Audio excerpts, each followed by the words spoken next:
Carl, how you been? Good weekend? Yeah, good. Good weekend. Yeah, I was at the fight at the weekend. How you got down? Yeah, Joshua Boatsy against Dan Aziz. Yeah. Good fight. And Ben Whittaker was on. Bit of a showman he is, so I always enjoy that. I was inspired to get back into boxing from Prince Nassim Hamed. Yeah. In his days, he's like one of my inspiration heroes, if you like. Yeah. So yeah, it was good weekend of boxing. I enjoyed it. Busy weekend, wasn't it? Yeah, a lot of news as well. I think we're going to talk about it. Tyson Fury getting cut and the big fight's off for now. It's been postponed. Disappointing. Second time it's been postponed, as predicted by yourself. Yeah, I did. I was Froch. dubious. Well, I thought he'd pull out Tyson with an injury, or he'd say I've got a bad back or something. But to be fair to him, to have a cut that requires actual stitches, then it's a genuine injury, and the fight does need delaying. It's been postponed. Yeah. But I still got my reservations as to whether or not that fight happens. But when there's a lot of money at stake and there's a lot of money involved, then usually these things do happen, don't they? That's it. We'll come on to the cut in a minute, but should we start with Ben Whittaker, because I think he's a pretty exciting prospect. Obviously a silver medalist at the Olympics. Yeah. Very good hand speed, good technical boxer. Bit too much showboating for you, or you like to see that? Like you said, you compared him to Prince Nassim. The referee wasn't too keen on it, though. He had a word with him, didn't he? Took him to the corner. I think, the referee was upset. So to answer your question, yes, I do like that. I think boxing, fundamentally, it's a business and it's an entertainment business. People come to be entertained. Yeah. And Prince Nassim was like, he was separated from the rest of them, wasn't he? Because he was so different. And some of the shots he threw was awkward angles, but they're eye-catching shots. A lot of power, a lot of knockouts, and a bit of showmanship, a bit of showboating. And Muhammad Ali started with a shuffle, and then Sugar Ray Leonard does it with the arm wind. Yeah. He kind of does it all. I won't like to compete with him on the dance floor. Let me say that, because he's got some moves. Right, the 360 and the old... Yeah, I mean, you say the referee didn't like it. When, excuse me, when the referee pulled him up, he pulled him up actually for throwing a backhand. So if you're side onto your opponent and you're walking away, which he does quite a lot, then he'll throw a feint and then he'll attack. He sort of flicked his left arm out. I see. So it kind of comes from the back of the hand. So that's an illegal shot in boxing. That's why the ref stopped him. Okay. And obviously turning around, you can't turn your back on your opponent because it's dangerous.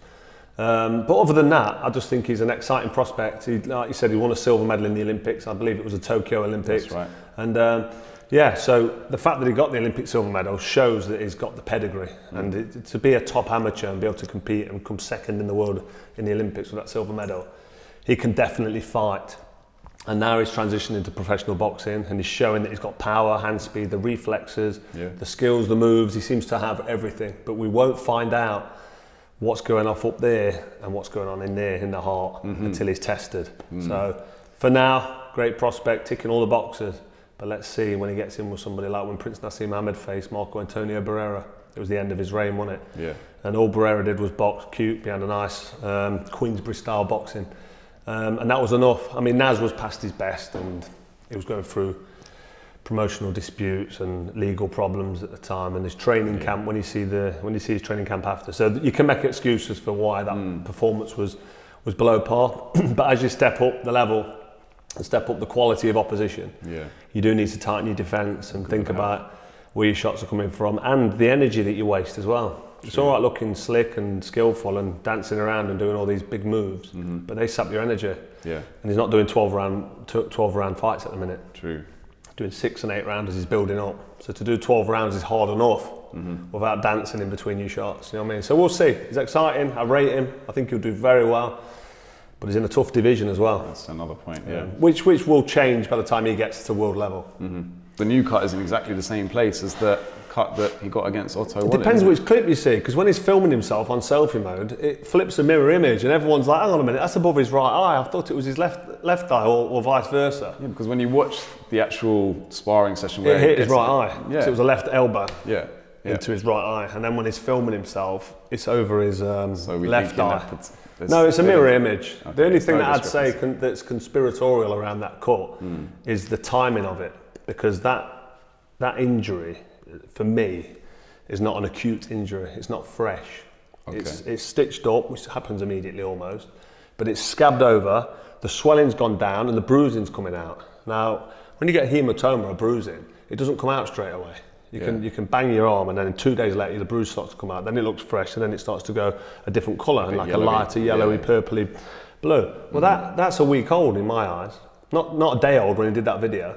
Why they've done that, maybe because they've panicked. Right, I've got a cut. Is it going to be okay? How do I feel? What's it look like? And then they've left it a week. Then they've announced it to the world. Right. But they've announced it when they've got a plan in place. Okay. And the plan is May 18th. Let's announce it. So everyone's upset that the fight stopped and annoyed because of that. It's the biggest fight in world boxing. The unification heavyweight title's not happened since Lennox Lewis in, was it 98?